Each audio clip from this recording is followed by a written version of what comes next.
Alright, my name's Kenny, and I'm going to be introducing the speakers. But first off, I want to thank everybody for doing such a great job on such short notice of getting people to turn out. This has been way different than previous years. There's been very little organization or planning for this, and I'm really proud to see like marshals and legal coming out and all different groups organizing their own contingents and blocks. That's exactly what's supposed to happen. It's what's supposed to happen every year, and I would like to make a proposal that in order to alleviate any confusion in the future, just in case we don't get organizing going early as December like we have in the past, that we make Monroe Park the rallying point for May Day every year at 5 p.m. And if people want to organize contingents, marches, small marches to meet here in the Central Park of Richmond, do so. Let's try to get this thing bigger than ever in the future. So, so can I get a pledge from everyone that 5 p.m. next year and the year after that, this will be the location that we come to?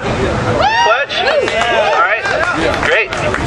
All right, so our first speaker will be Carolina Velez from, she'll introduce her organization. I'm not doing all that this time. So.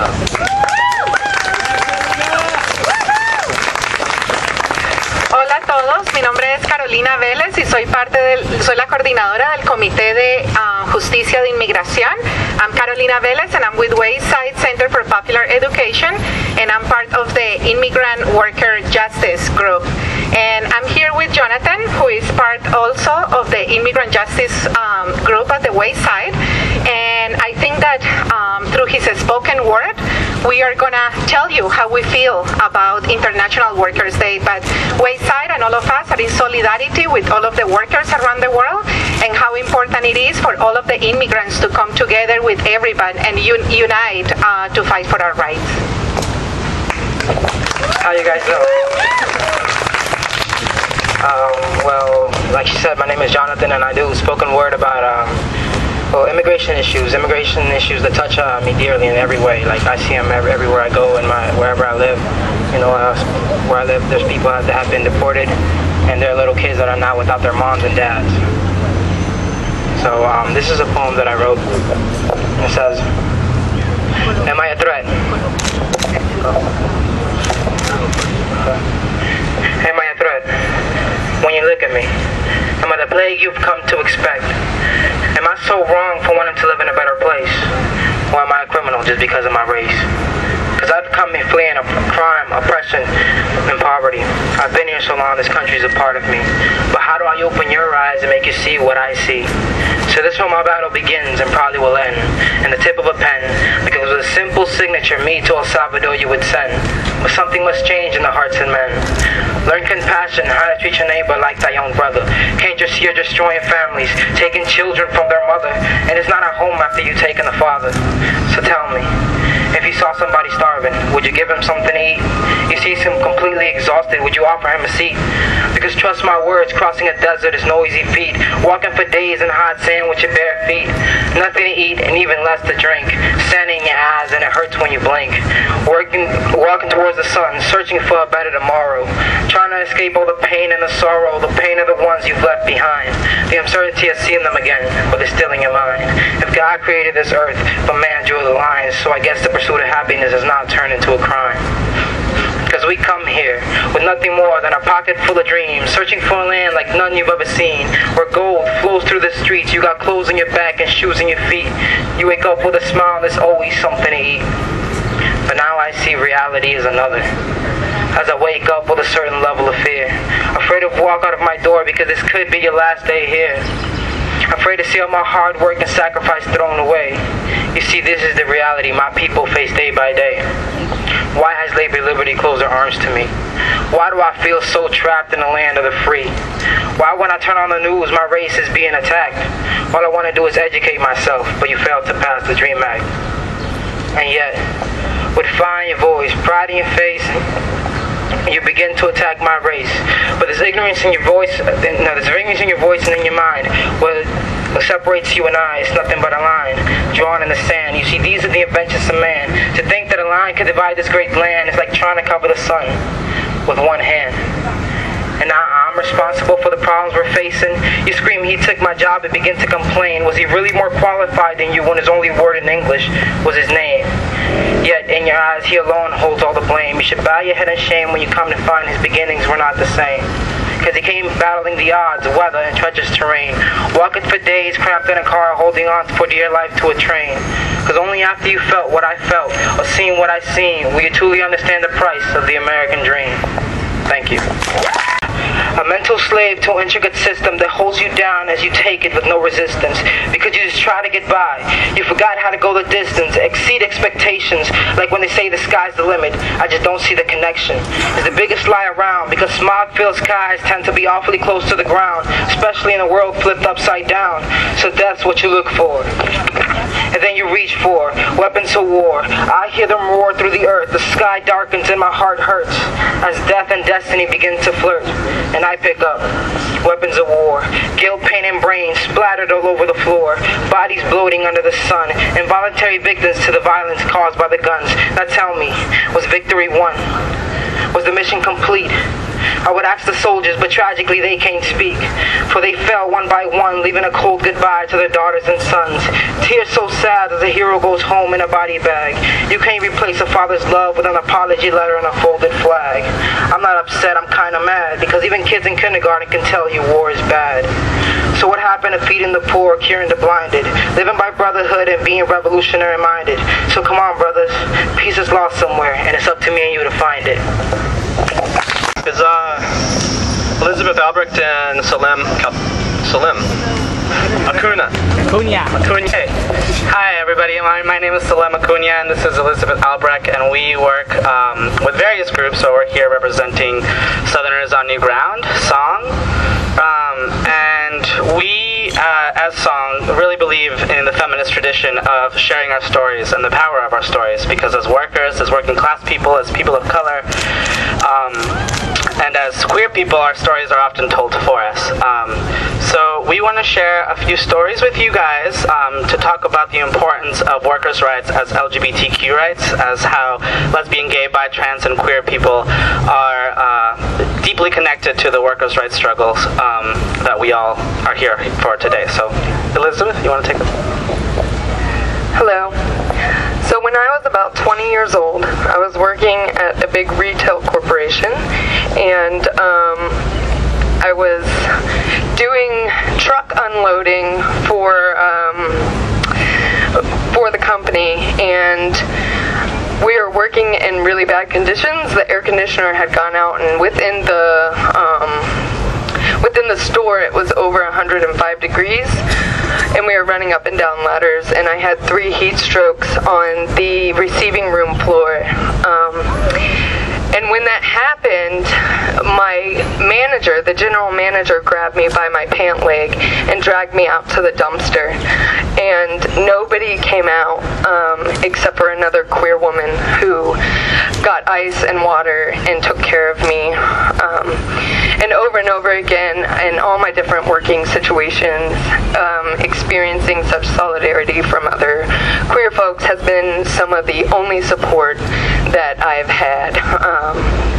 When I've experienced sexual harassment for cutting my hair and subsequently getting fired, those kind of things that happen over and over again, and I know I'm not the only one, and I had no idea about workers' rights and my own power in those situations, and the only power I garnered was from my folks.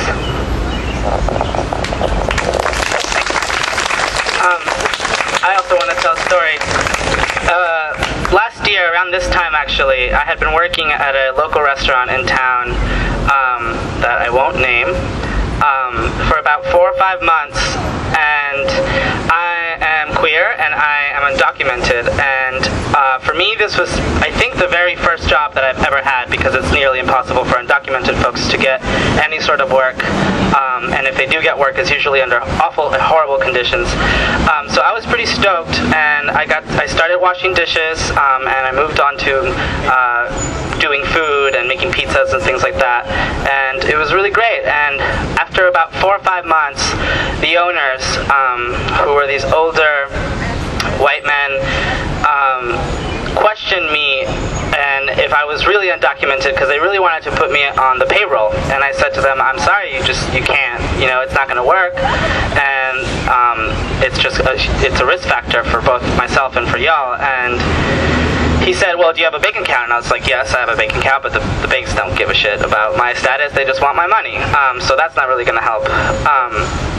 And so the owner thought that, I guess, because I didn't look undocumented enough for them, and I looked like a young, VCU student probably to them, that I was somehow lying to them and messing with them and trying to get under their skin or manipulate them or manipulate the situation or whatever. So they decided to not pay me anymore and to pretty much fire me like that. It was within a week.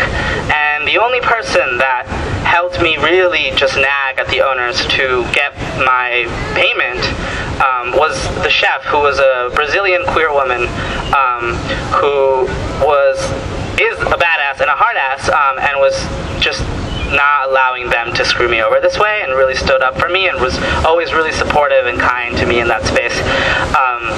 And I just want to share with that, because sometimes I do not get read as someone who is undocumented, who lives that experience every day, and who's also queer.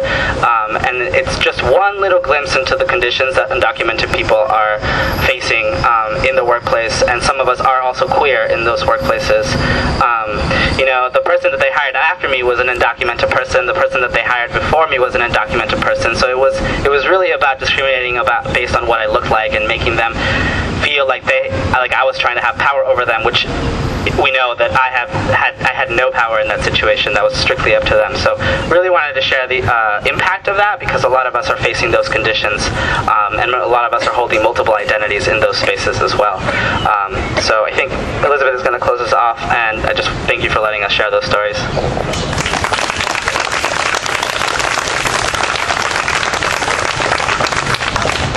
I kind of want to start out by naming folks that for any given reason couldn't be here today, whether it's they can't be out and they can't be in the street being an out person, whether they're in a prison, whether they're doing sex work and that's not acknowledged as work, home care, and I want people to yell out as loud as they can other types of working situations.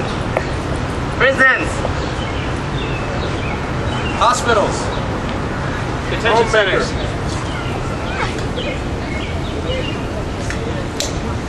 Factories. Food centers. Mental health providers. Special ed teachers. Retail. Stay-at-home parents. Mothers, yes. Social workers. Woo! Grassroots organizers. Anybody else? Homeless, yes, thank you. We just want to acknowledge that there are queer folks in all of those jobs and all of those spaces. LGBTQ folks are in every space, and we just want everyone to acknowledge that we are there. Thank you very much. Vivek? I don't see him right now, but here he comes. To speak on TRAP. Who here knows about TRAP? TRAP regulations? Can I get a really big opposed TRAP? Boo! So what are reproductive rights, and how does it fit in with workers' rights? Without meaningful access to reproductive choice, women lack the ability to enter the workforce and can be prohibited and lose jobs. We had a really big success this year at the State House, but we were on the defense, and we had some of our demands met, but not all of them. Right now, TRAP regulations are going through. They were voted through last year, but we're in a regulation phase right now, and they're not written in stone yet. Basically, we want everyone to remember right now that we can still fight TRAP. We want to call attention to the Board of Health, who are the ones who are going to be voting on these regulations that are being written right now. On June 15th, they are going to be voting on these regulations. We have a few events planned coming up. We want to put it out on the radar for everyone. Keep looking for the Opposed TRAP on Facebook. On May 10th, we are going to ask people we're actually asking people now to start calling out these Board of Health members. They are not accountable to the public like elected officials are, because they're not elected, they are appointed by the governor. But we just want to call attention to this, and we feel like if we can draw the media attention, if we can get people out again and get people speaking out about this, calling attention to things is going to raise awareness and is going to get them on the radar and maybe get them to change their minds and put some pressure on Cuccinelli and the governor, who are also kind of pulling the strings on this as well. So we want for these regulations to not have an overwhelmingly devastating effect on the few abortion providers that are left in the state. This has the potential to shut down pretty much every abortion provider in the state. The regulations right now are saying that it would have to be, that basically an abortion clinic would have to be retrofitted to hospital standards. This is going to shut most of them down. We demand that they allow a grandfather clause allowing current abortion clinics to remain open. We're also calling for Matt Cobb, who happens to be the husband of our good, wonderful person, Victoria Cobb, who is the director of the Family Foundation, to recuse himself. This is a really horrible conflict of interest that he's going to be in charge of writing these regulations and overseeing them. We also demand that the state shows to us that abortions are unsafe. They're not. There aren't problems with the way that they're done. People aren't sick. People aren't dying because of lack of regulations. This is a burden, and this is a morality issue. I don't know. Y'all come out, oppose TRAP. We're going to get it going again. We're really excited, and we feel like we can do something. It's not written in stone yet, and we can do something. Their company to give you a rundown of how the parade might go. Yeah. Hi, everybody. I'm Lily from All the Saints Theater Company. I help put on the parade here for May Day and Halloween parade and such puppet street action. And I have lots of stuff over here. Please try to, if you see something big and heavy and you're strong, please step up, carry it. If you see people dressed up in costume, everything's political themed, just like be participatory and find the spot for you. When I take this street for the parade, we don't have a band this year, so it's everyone's responsibility to be loud, to play music. I brought extra drums. If you play, if you can bang, if you can be loud, do it. Okay, so it'll be clear when we start. And just a good rule of thumb is to not rush it so much. And there's vagina belts for everybody, along with other things. So, yay, Mayday! We're going to lead us in a song. So if you have those little red songbooks. And Julian, sorry. I'm a member of the Industrial Workers of the World. We are a local labor union here in Richmond. If you're a member, can you raise your hand? Yeah! We want to share a song with you. This is my fellow worker, Julian. We want to share a song with you today that was written in 1915 by a member of the Industrial Workers of the World named Ralph Chaplin. And I'm sure that many of you will know this song. It's the first in the Very Little Red songbooks that we've been passing out. It's sung to the tune of the Battle Hymn of the Republic. I just want to tell you a little bit about the history of this song before we begin. This song was written in 1915, and it's a song about coming together to fight for change in the working class. The lyrics and the sentiment of this song have been echoed by noted IWW members like Noam Chomsky, Utah Phillips, also Tom Morello from Rage Against the Machine, also been co-opted by many other trade unions and politicians as well. When the IWW was founded in 1905, it was, and it still is, a union for all people, which means regardless of your skill set and where you work, anyone in a workplace can join the one big union, the IWW. So if you're a cook or a cashier or a busboy or a janitor and you all work in the same restaurant, you can all join the same union. You can join the IWW. These are all sentiments that Ralph Chaplin felt very strongly about, even as he wrote this song, and he wanted to put the message across that there is power in numbers, and that when we band together across skill sets and industries and realize that our struggles are all tied together, that an injury to one is indeed an injury to all, then we can have real power. That is what this song is about. So when other trade unions and politicians sing this song back to us, it feels dishonest, and that was something that Ralph Chaplin was aware of when he was still alive, when he wrote this song.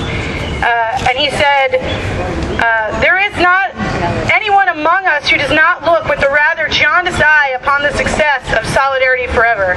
I did not write Solidarity Forever for ambitious politicians or hungry job labor fakers seeking to ride on the gravy train. All of us deeply resent seeing a song that is so uniquely our own used as a singing commercial for this soft-boiled type of post-Wagner Act industrial unionism that uses million-dollar slush funds to persuade their congressional office boys to do chores for them. Now, we are in a very extraordinary time.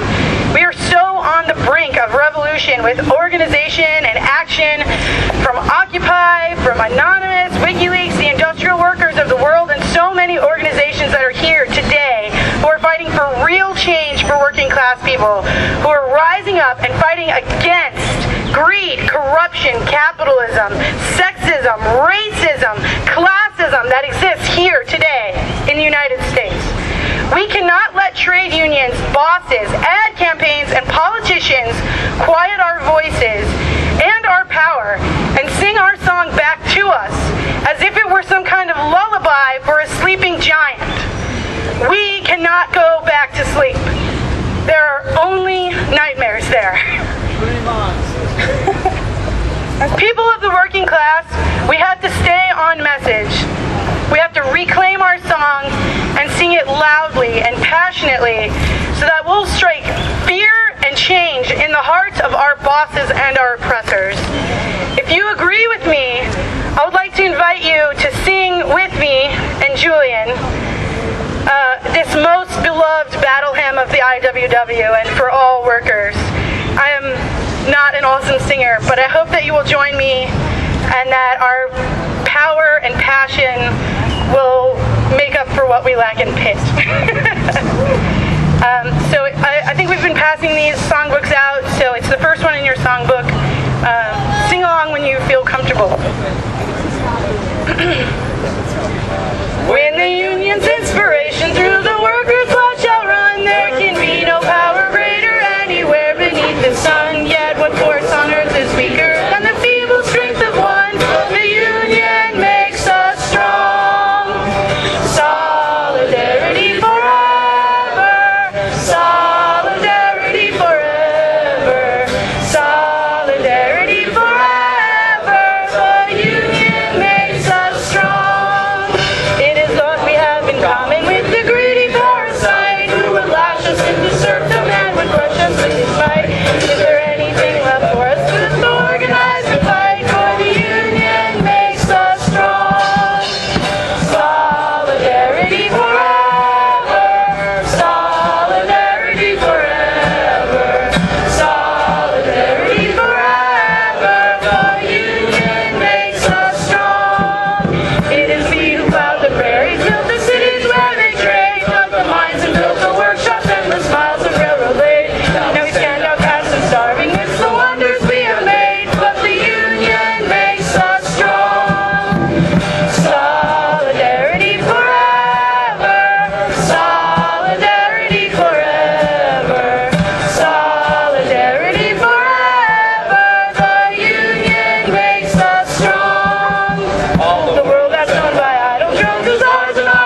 I'm a representative of Spark that's supporting prisoners and acting for radical change.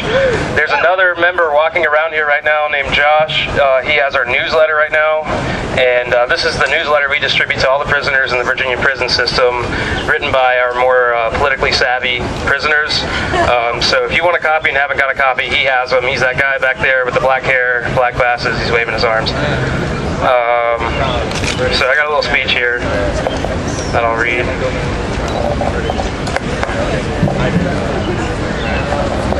Virginia, like every other state in the country, utilizes its prisoners as a chief source of labor and at most times pays below minimum wage to zero compensation.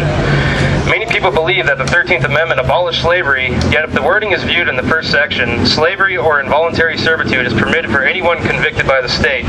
Particularly in Virginia, under the case of Ruffin versus the Commonwealth, the language is much more explicit, claiming that prisoners are slaves of the state.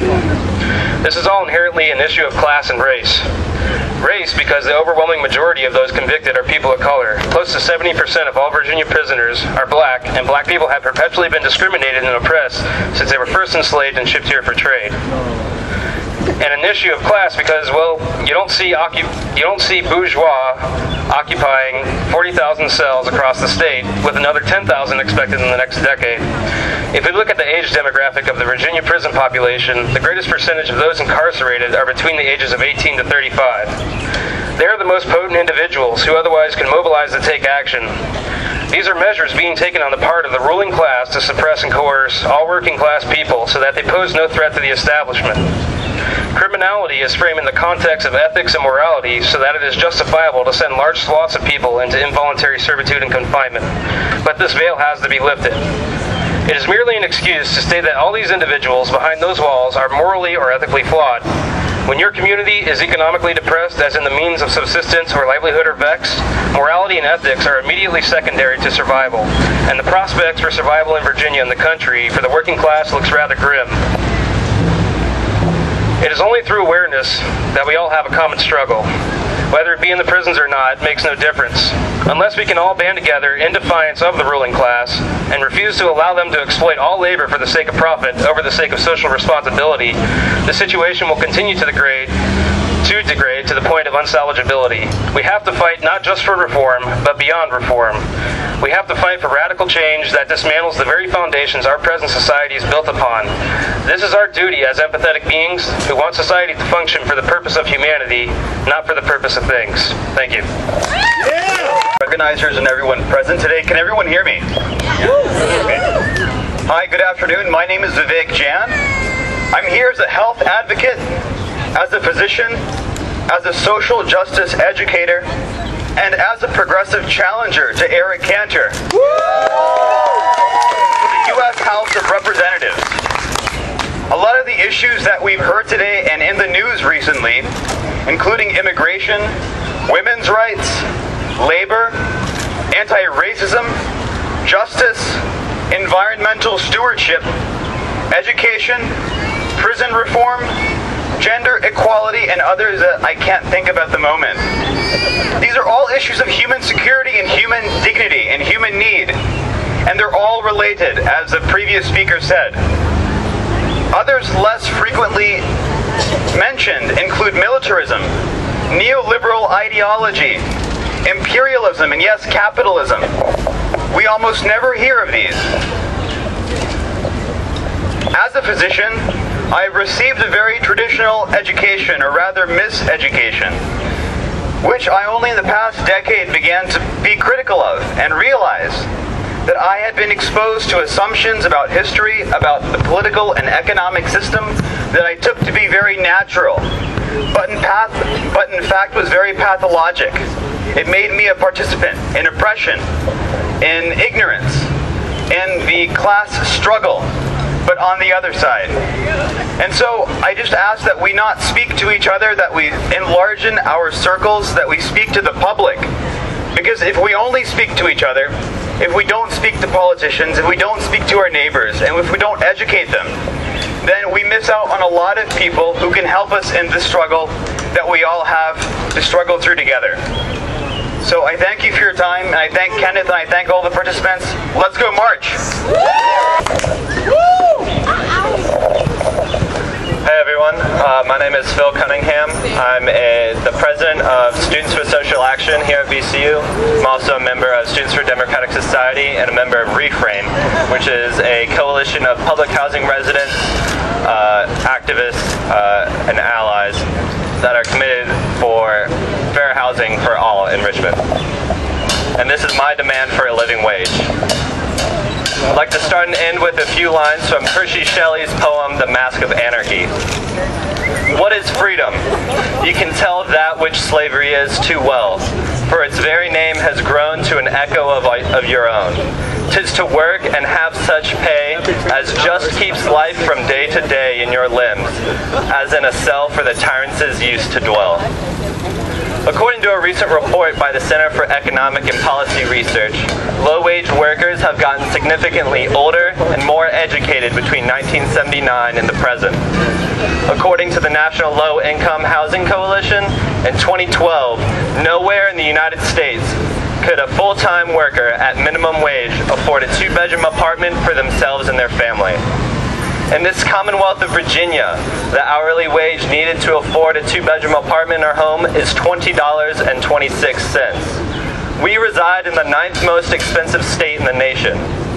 In order to afford such a home, a worker would need to strain and sweat for 112 hours per week.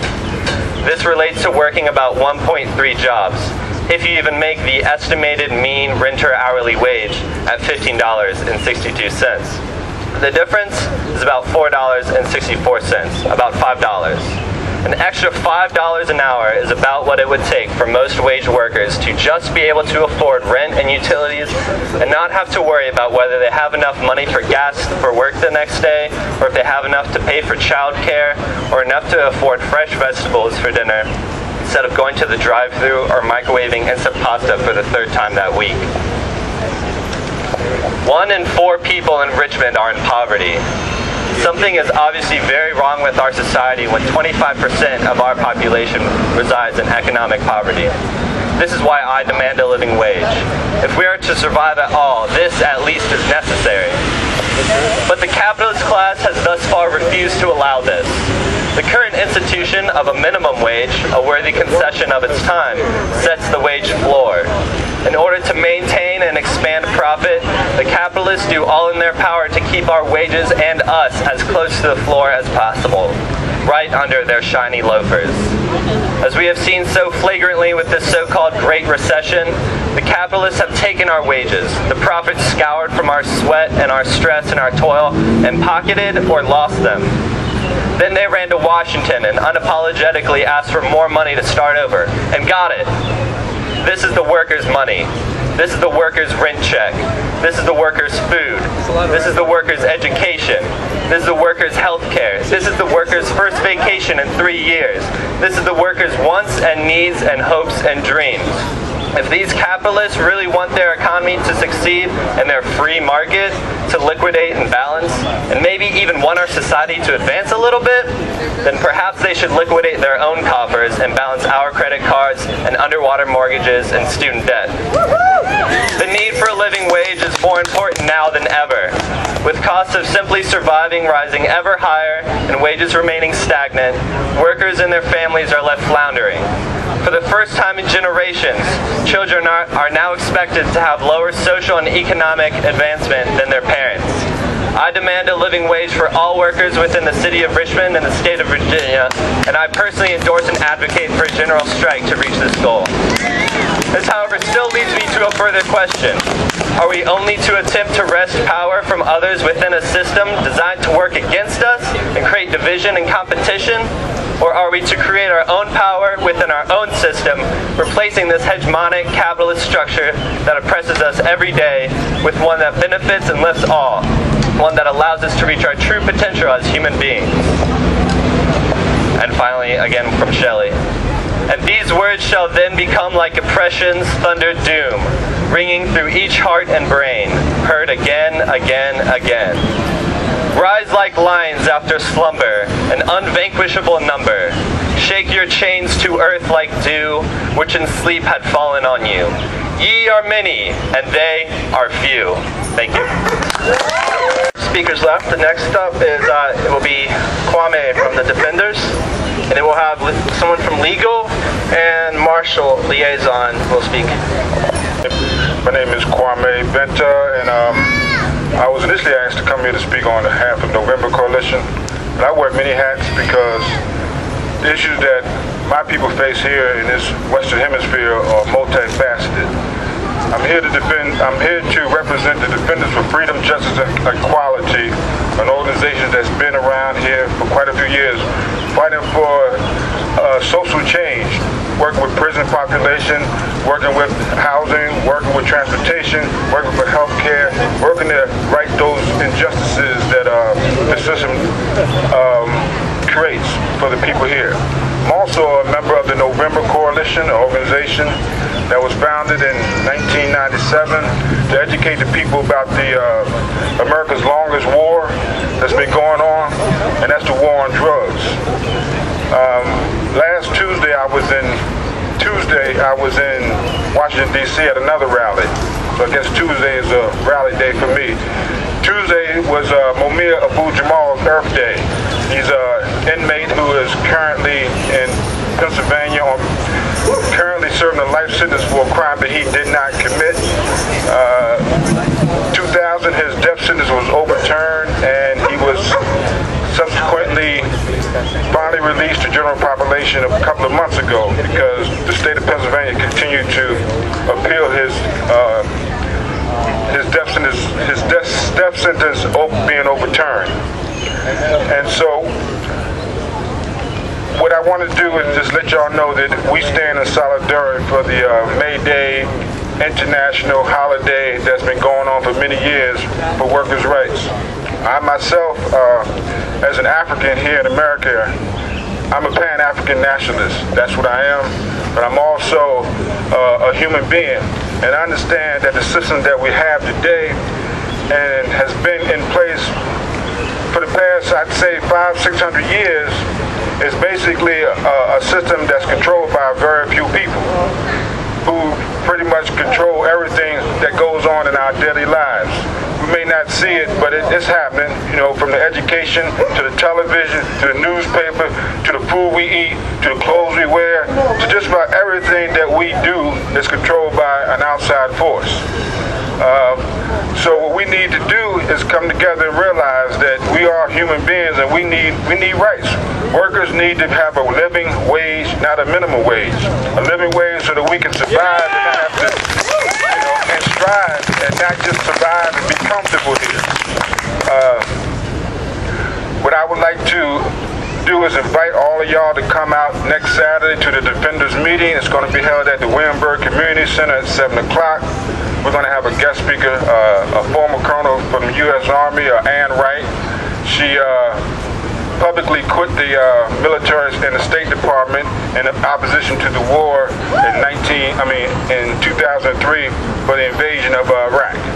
Another war that was created on bogus information given to the public and the politicians.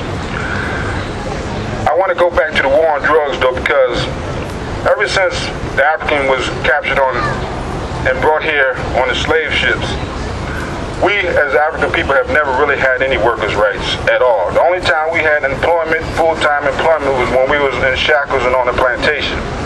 And once 1865 came along, and they subsequently released us from 400 years of bondage, we were given no compensation whatsoever.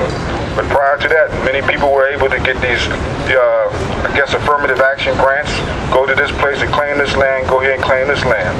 So subsequently, we as African people here, we really don't own any land whatsoever. And its power is in land. You know, that's why this country continues to go from this country to this country, taking other people's land, putting in their puppet politicians in place so they can continue to rape the land and the labor from less developed countries.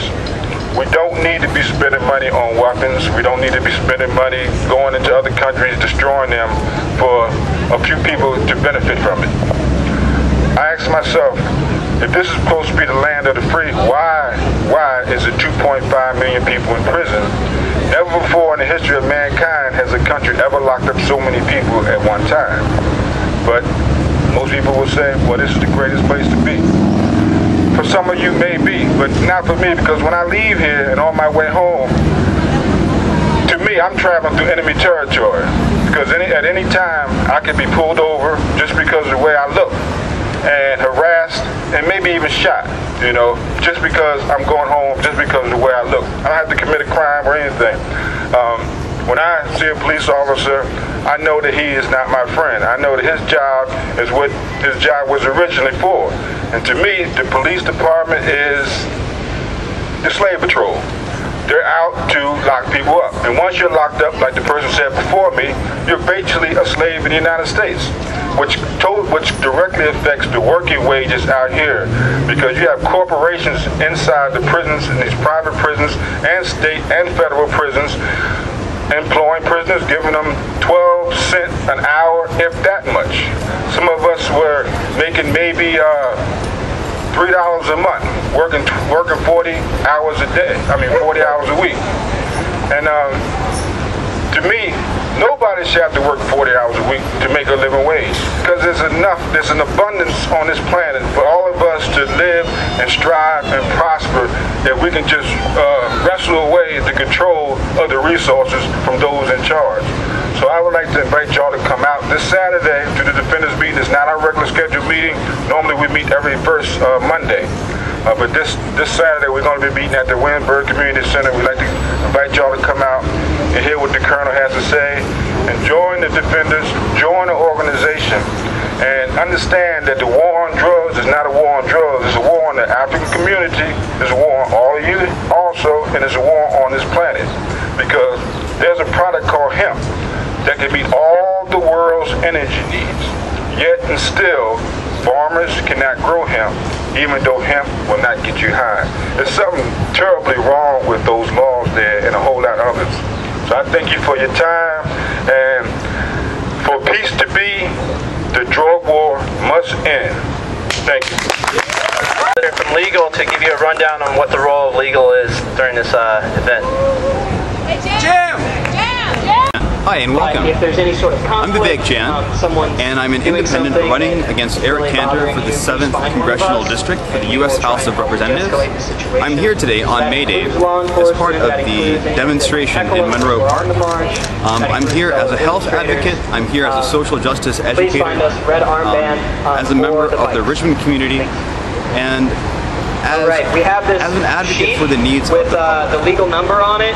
I tried to get around and hand it to